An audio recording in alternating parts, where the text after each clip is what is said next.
इनके मसाइल क्या हैं? माशरे में बिल्कुल एक आम इंसान की तरह ये रहेंगे, जैसे सबके हुकूक होते हैं। अगर पड़ोसी तो पड़ोसी हुकूक अगर आप बात कर रहे हैं तो वैसे ही होंगे।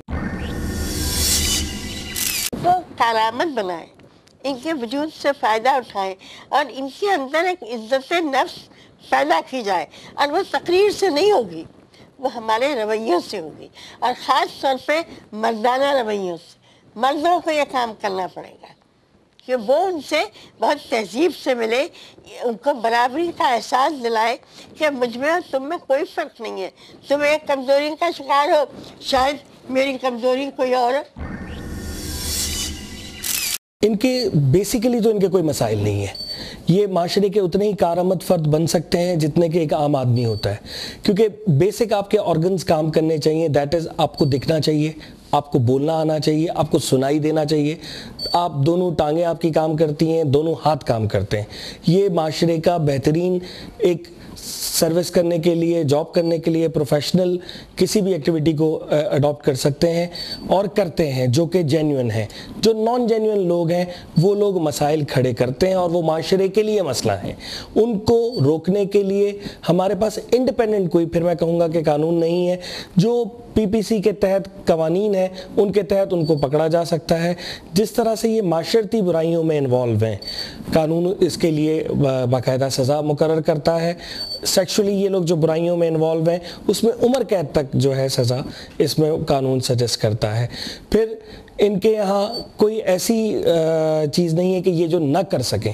हर वो प्रोफेशन जिसमें कि ये जा सकते हैं और कर सकते हैं, इसमें कोई इनके ऊपर पाबंदी नहीं है या कोई इनके ऊपर किसी भी किस्म की इनको ज़रूरत नहीं है कि इनको स्पेशल एक टास्क दिया जाए या इनको स्पेशली एक कहा जाए कि इनको एक स्पेशल कोटा दिया जाए। It is not required under the law. देखिए, इनका पहले तो सेक्सुअल मसाइल है, सेक्सुअल आइडेंटिटी का।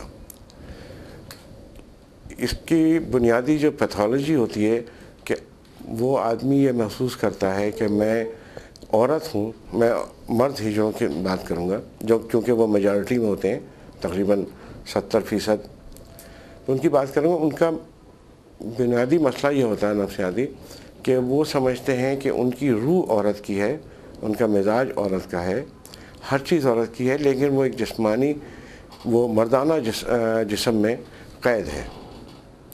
तो उस सिलसिले में मुख्तलिफ आप उनकी मदद कर सकते हैं। या मैं आपको बताऊँ साइकेट्रिक पॉइंट ऑफ व्यू से उनको जो उलझनें पैदा होती हैं उसके लिए साइकोथेरेपी होती है, और बाहर के मुल्कों में तो उसके लिए ऑपरेशन भी होता है कि उनके अगर, क्योंकि मर्द है तो उसको अपने जो आज़ा होते हैं, मर्दाना आज़ा, उनसे नफ़रत होती है, वो नहीं चाहता, तो उसके लिए उसको चेंज करने के ऑपरेशन होते हैं, बड़े कामयाब, और लोग आराम से रहते हैं। दूसरा जो हमारे मुल्क में मसला है वो ये है कि उनको जो स्टिग्मा अटैच है हमारे साथ, उन लोगों के साथ, उसके बारे में लोगों को बताया जाए। उनको सोशल प्रॉब्लम होते हैं, उनको इकनॉमिकल प्रॉब्लम्स होते हैं, उनको इंटरपर्सनल रिलेशनशिप में प्रॉब्लम होते हैं, यानी एक दूसरे से दोस्ती करने में, आम लोगों से बातचीत करने में, उठने बैठने में, दुकान पे जाएंगे तो कोई चीज़ ख़रीदने में, हर जगह उनको मजाक का निशाना बनाया जाता है। और ये बुनियादी मसाइल उनके ये हैं। नाज़रीन, सबसे अहम बात यह है कि ये लोग दुनिया को किस तनाज़े में देखते हैं। हमें हुकूमत से शिकायत ये है कि ना हमें हुकूमत की तरफ से कोई भी वो नहीं होता, बिल वगैरह सब कुछ देते हैं। तो जब बिल देते हैं, हम मांगने जाते हैं तो हमें कोई काम वगैरह नहीं दे सकते हैं ना, कर सकते हैं ना हुकूमत वाले। हम इंसान नहीं है क्या? हम भी तो इंसान है ना, लेकिन हमारी कोई सुनता ही नहीं। हम पे जुल्म होते हैं, मार के जाते हैं लोग, कोई कत्ल करके चले जाते हैं, हमारा कोई भी ख्याल, ज़बरदस्ती पैसे छीन लेते हैं। और उसके बाद हमारा ये मसला है कि हम ये काम छोड़ भी सकते हैं, लेकिन हम हैं खदड़े, हम रूह है हमारे अंदर। 5 उंगलियां एक बराबर नहीं होती, 5 उंगलियां। तालाब में अगर एक मछली गंदी हो करने देना। बात करने का मकसद ये है कि हमारे शुरू में शौक होता है, बाद में मजबूरियाँ बन जाती हैं। दुनिया में ऐसा बेरोजगार है जिसे रोजगार नहीं मिलता। भले हम खदड़े हैं, भले हम खदड़े हैं, हमारा हम जो एक काम भी करें तो हमें फिर भी वो काम पे भी नहीं रखेंगे। हमारी तीसरी दुनिया की तादाद पता कितनी है? 4 करोड़ और तकरीबन 85 लाख। हमारे जो खदड़े हैं इंडिया से लेके इंग्लैंड तक और बाहर तक और कराची, पंजाब, सूबा सरहद, सिंध, हर किसी उसमें हमारा वो है। और इसका मकसद ये है कि हमारे लिए भी कोई तहफ़्फ़ुज़ होना चाहिए, क्योंकि एक इंसान अमेरिका में आप जाओगे, हमारे खदड़ों की वहाँ इतनी इज्जत है, इतनी इज्जत है ना, उनके किसी चीज़ की परेशानी नहीं होती। लेकिन हमारी हुकूमत हमारे साथ तावन क्यों नहीं कर रही? ये हमारी हुकूमत हमारे साथ तावन करे तो हम भीख मांगना छोड़ दे। कम से कम महीने का 3000 तो दे सकती है ना हुकूमत, हमें किसी का खर्चा तो दे सकती है। हम गरीब लोग हैं, हमारी कौन सुनेगा? हमारी कोई भी नहीं सुनता। हम जिसको बोलते हैं ना वो हंस के उड़ा देता है हमें। क्या कोई इनका अपना है? नहीं, अलग सही है। भाई है ना मेरा, एक अम्मी आती है, मिलती है मुझसे। इनके भी वालिदैन हैं?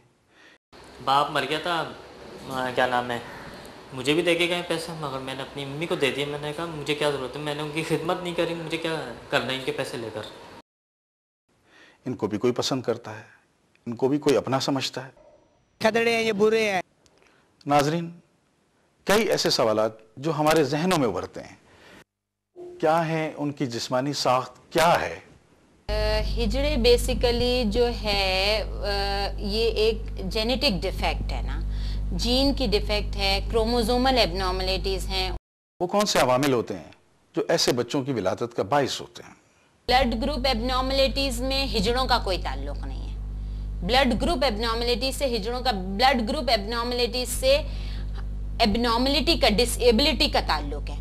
उसमें ये होता है कि ओ नेगेटिव अगर मदर है या बी नेगेटिव मदर है और पॉजिटिव फादर है, तो इसमें RH इनकम्पैटिबिलिटी जिसको हम कहते हैं, कि इसमें ये हो जाता है कि पहला बच्चा तो जो है वो आपका एक हद तक नॉर्मल ही पैदा होता है, बट सून आफ्टर डिलीवरी हम एक इंजेक्शन होता है आर्एचओग्राम जो कि हम लगवाते हैं मदर को, जिससे उसके अंदर एंटीबॉडीज पैदा हो जाती हैं और नेक्स्ट बच्चे को वो प्रोटेक्ट करती हैं। हमारे यहाँ पर इस तरह की सोसाइटी है कि जो क्लिनिक्स में छोटे छोटे या दाइयों के पास जिले उसमें नेगेटिव मदर को कोई इंजेक्शन नहीं, विद इन 72 आवर्स वो इंजेक्शन लगवाना होता है, और इसमें कोई ऐसा इंजेक्शन नहीं लगाया जिसकी वजह से उसका अगला बेबी एबनॉर्मल होता है, उसमें जॉन्डिस प्रोड्यूस होता है, उसकी बॉडी के अंदर फ्लूइड जमा होना जिसको हाइड्रोफिटाइलिस कहते हैं, अगला बेबी में माइल्ड होता है, उसके बाद के बेबी में 100%, और इसके बाद वो बहुत दफ़ा तो बेबी एक्सपायर भी हो जाते हैं। हार्मोन्स में कैसी खराबियां पाई जाती हैं? क्रोमोसोमल डिफेक्ट्स या हार्मोनल डिफेक्ट्स ही होते हैं जो कि मदर के अंदर होते हैं। मदर एंड फादर में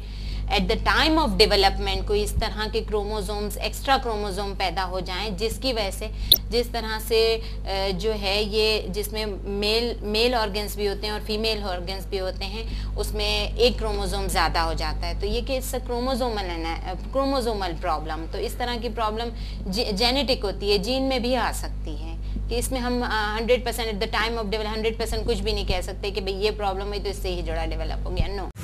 मादर रहम में ऐसे बच्चों की तशखीस मुमकिन है? इफ़ अगर हिस्ट्री है आपकी, कोई इस तरह की जेनेटिक प्रॉब्लम है आपके अंदर फैमिली में या प्रीवियस बेबीज़ में, तो आप प्रीनेटल डायग्नोसिस ऐसे हैं कि जिससे आप जो है वो एमनियोटिक फ्लूइड से या जो आपकी कोरियोनिक विलाय होती हैं उसके अंदर, उससे आप बायोप्सी लेके उसकी क्रोमोसोमल एनालिसिस, अगर प्रीवियस हिस्ट्री है या फैमिली में कोई हिस्ट्री तो क्रोमोसोमल एनालिसिस करवा सकते हैं कि इसकी क्रोमोसोमल एनालिसिस क्या है। तो मतलब अगर इस मुल्क में तो बहुत ज़्यादा हमारे पास इतनी फैसिलिटीज़ नहीं हैं, लेकिन ये है कि बाहर के मुल्कों में बहुत दफ़ा ये क्रोमोसोमल एनालिसिस से, कोरियोनिक विलास बायोप्सी, एमनियोटिक फ्लूइड से, ये डिफरेंट प्रीनेटल मेथड्स हैं, उससे हम डायग्नोस कर सकते हैं ना। ऐसे बच्चों का इलाज मुमकिन है? बिल्कुल। अगर बेसिकली अगर एक बच्चा पैदा हुआ हमारे पास एम्बिगुअस जेनाइटेलिया के साथ, उसका सेक्स डेवलप नहीं हुआ है, माँ बाप आते हैं हमारे पास के भाई ये बच्चे का सही से सेक्स डेवलप नहीं, उसके हम कुछ हार्मोन्स वगैरह, क्रोमोसोमल एनालिसिस सब कुछ करवाते हैं। हार्मोन्स हमने करवाया, अगर उस हार्मोन की डेफिशिएंसी है तो आप उसको जेंडर रोल में, जो भी फीमेल है तो उसको फीमेल जेंडर रोल में आप एक हद तक रखें, ठीक है ना। और उसके बाद आप उसकी हार्मोनल रिप्लेसमेंट एट प्यूबर्टी, यानी कि जब थोड़ा बड़ा होता है तो हार्मोनल रिप्लेसमेंट करके आप उसको एक हद तक बेहतर कर सकते हैं। क्या इस किस्म का अधूरापन औरतों में भी पाया जाता है?